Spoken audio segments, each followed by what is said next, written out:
சிவகங்கை மாவட்டம் திருபுவனம் காவல் நிலையத்தில் மதுரை மாவட்ட நீதிபதி ஜான் சுந்தர்லால் சுரேஷ் விசாரணை. அஜித்குமார் தாக்கி கொல்லப்பட்ட நிலையில் காவலர்களிடம் கேள்வி.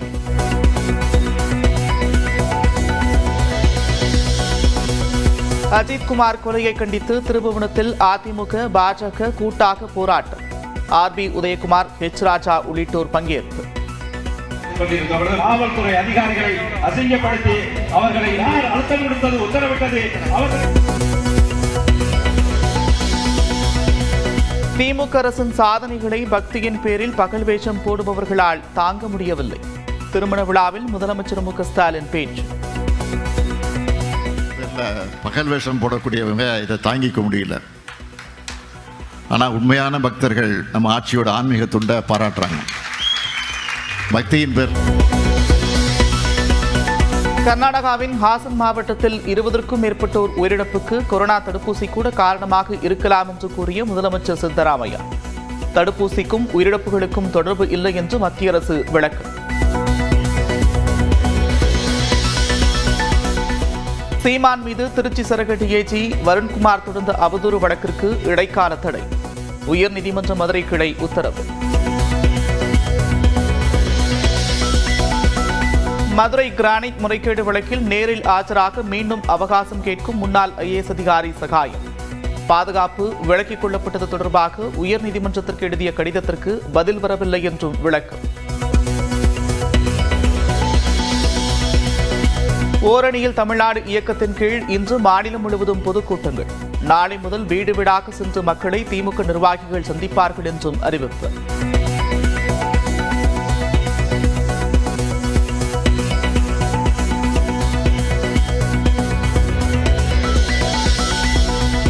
திருப்பூரில் டாஸ்மாக் கடையில் 3,70,000 ரூபாய் திருடாத கொள்ளையர்கள்.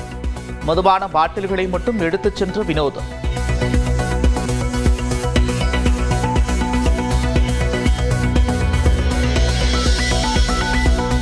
சங்கரன் கோவிலில் நம்பிக்கையில்லா தீர்மானத்தால் பதவி விழுந்த திமுக நகர்மன்ற தலைவி உமா மகேஸ்வரி. திமுக கவுன்சிலர்களின் ஆதரவுடன் கொண்டுவரப்பட்ட தீர்மானம்.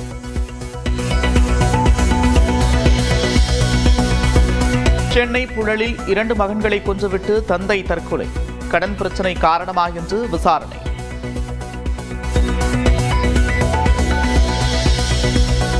சென்னையில் தக்காளி விலை 2 நாட்களில் 15 ரூபாய் வரை விலை உயர்வு.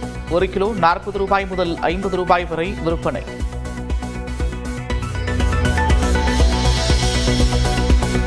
ஓலா, ஊபர் உள்ளிட்ட வாடகை கார் நிறுவனங்கள் பீகார்ஸ் நேரங்களில் கட்டணத்தை 2 மடங்காக உயர்த்த மத்திய அரசு ஒப்புதல். பயணிகளின் பயண திட்டத்தை ஓட்டுநர் ரத்து செய்தால் 10 விழுக்காடு அபராதம். கேரள பள்ளிகளில் அறிமுகமானது ஜும்பா நடனம். காலை வேளையில் உடற்பயிற்சியுடன் வகுப்புகளை தொடங்கும் பள்ளிகள்.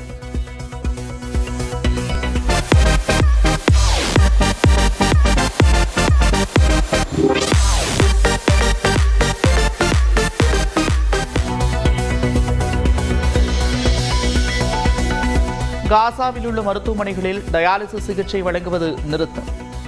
இஸ்ரேலின் தொடர் தாக்குதலால் எரிபொருள் தட்டுப்பாட்டை எடுத்து முடிவு.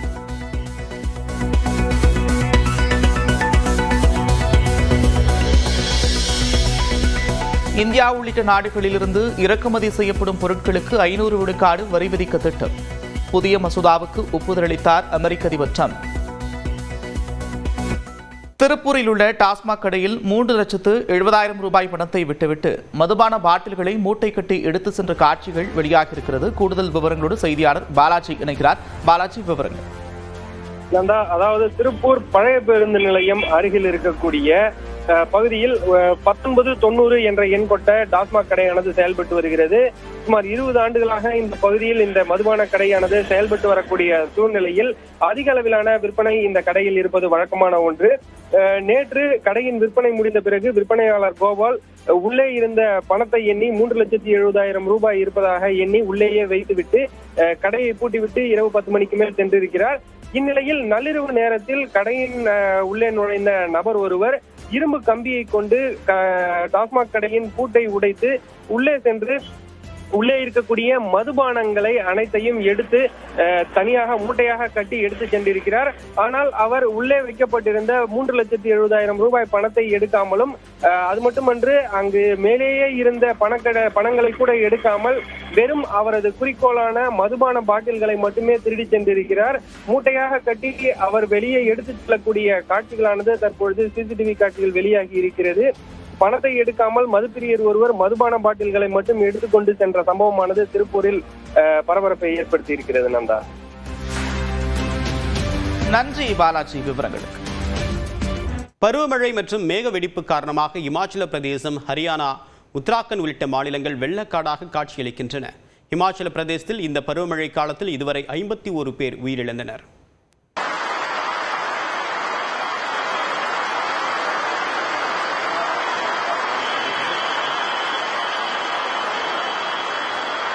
மேக வெடிப்பு மற்றும் விடிய விடிய கொட்டி தீர்த்த கனமழையால் இமாச்சல பிரதேசமே வெள்ளக்காடாக காட்சியளிக்கிறது. இமாச்சல பிரதேச மாநிலத்தில் வரலாறு காணாத வகையில் நடப்பாண்டு பருவமழை கொட்டி வருகிறது. முக்கிய சுற்றுலா தலங்களான சிம்லா, சம்பா, மண்டி, குலு உள்ளிட்ட பகுதிகளில் மேக வெடிப்பால் கனமழை கொட்டி தீர்த்தது. விடிய விடிய பெய்து வரும் கனமழையால் ஆறுகளில் வெள்ளப்பெருக்கு ஏற்பட்டு குடியிருப்புகளுக்குள் மழைநீர் புகுந்தது.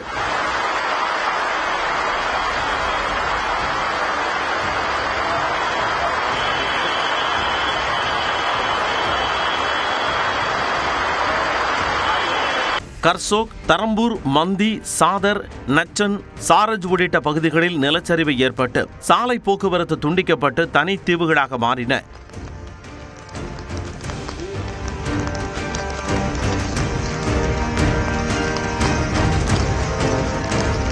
இந்த பருவமழை காலத்தில் 51 பேர் உயிரிழந்ததாக அதிகாரிகள் தெரிவித்துள்ளனர்.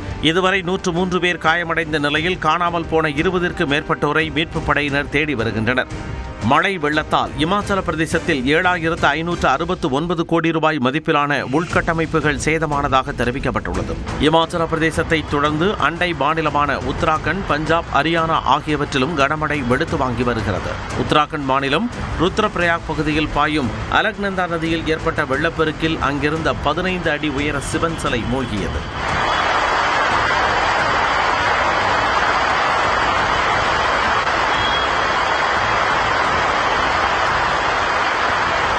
ஹரியானா மாநிலம் குருகிராம், சர்கி தாத்ரி உள்ளிட்ட பகுதிகளில் வரலாறு காணாத அளவில் பெய்த மழையால் சாலையில் குளம் போல வெள்ள நீர் தேங்கியது.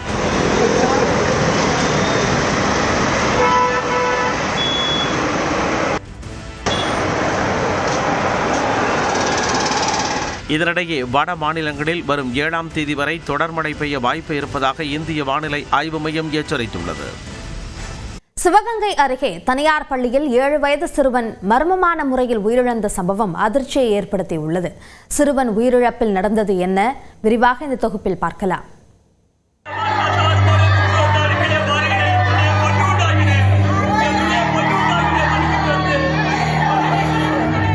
சிவகங்கை மாவட்டம் சிங்கம்புணரியில் இயங்கி வரும் ஜஸ்ரில் பப்ளிக் என்ற CBSE பள்ளியில் வேங்கைப்பட்டியைச் சேர்ந்த பாலமுருகன் என்பவரின் 7 வயது மகன் அஸ்வின் 2ஆம் வகுப்பு படித்து வந்தார்.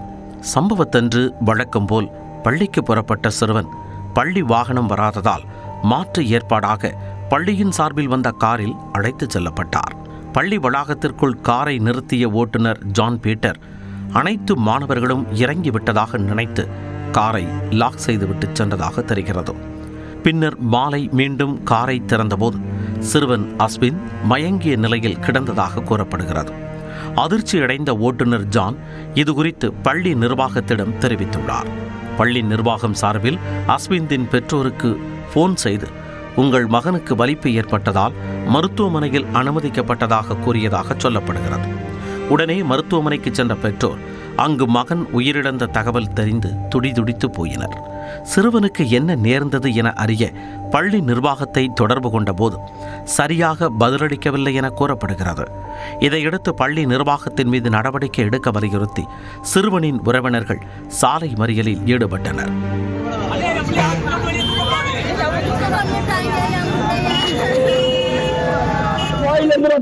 மூக்குல இருந்து ரத்தம் வந்திருக்கு, கண்ணமெல்லாம் காயமா இருக்குது, பல்லு உடைஞ்சிருக்குது. என்ன நடந்துச்சு என் பிள்ளைக்கு? பள்ளிக்கூடத்துக்கே வரலன்னு சொல்றாங்க. போராட்டம் குறித்து அறிந்து வந்த அமைச்சர் ராஜகண்ணப்பன் சிறுவனின் பெற்றோரிடம் பேச்சுவார்த்தை நடத்தி உரிய நடவடிக்கை எடுப்பதாக உறுதியளித்தார். இதையடுத்து உறவினர்கள் போராட்டத்தை கைவிட்டனர். இதனிடையே சிறுவனின் உடல் உடற்கூறாய்விற்கு அனுப்பி வைக்கப்பட்டது. சிறுவனின் தந்தை அளித்த புகாரின் பேரில் வழக்கு பதிவு செய்த போலீசார் பள்ளியில் நின்ற காரை பறிமுதல் செய்தனர். காரில் இருந்த சிறுவனின் பையை சோதனை செய்ததில் அஸ்வின் பசியில் வீட்டில் இருந்து எடுத்து வந்த சாப்பாட்டை சாப்பிட்டது தெரியவந்தது. ஓட்டுநர் ஜான் பீட்டரை கைது செய்த போலீசார் பள்ளி முதல்வர் சிவகாமி, தாளாளர் சங்கர நாராயணன், மகன் மகேஷ்குமார் ஆகியோரிடம் விசாரித்து வருகின்றனர். இதனிடையே மாணவர் உயிரிழப்புக்கு கவனக்குறைவே மூல காரணம் என குழந்தைகள் உரிமை செயற்பாட்டாளர் தேவநேயன் தெரிவித்துள்ளார். இதோட அரசு அமைப்புகளும் துறைகளும் எப்படி நடந்துக்கிறாங்கன்னா, செத்து போனதுக்கு அப்புறம் போஸ்ட்மார்ட்டம் பண்ற அமைப்புகளாக இருக்குதுன்னு நான் குற்றப்படுத்துறேன். அது அவங்களோட வேலை. ஒரு குழந்தை பாதுகாப்பாக மகிழ்ச்சியாக பள்ளிக்கூடத்துக்கு வரது தான் பள்ளிக்கூடம் இருக்கு. குழந்தைகள் இறப்பிற்கு பின் சட்ட திருத்தங்களை இயற்றாமல் அரசு முன்னெச்சரிக்கை நடவடிக்கையுடன் செயல்பட வேண்டுமென தேவநேயன் வலியுறுத்தியுள்ளார்.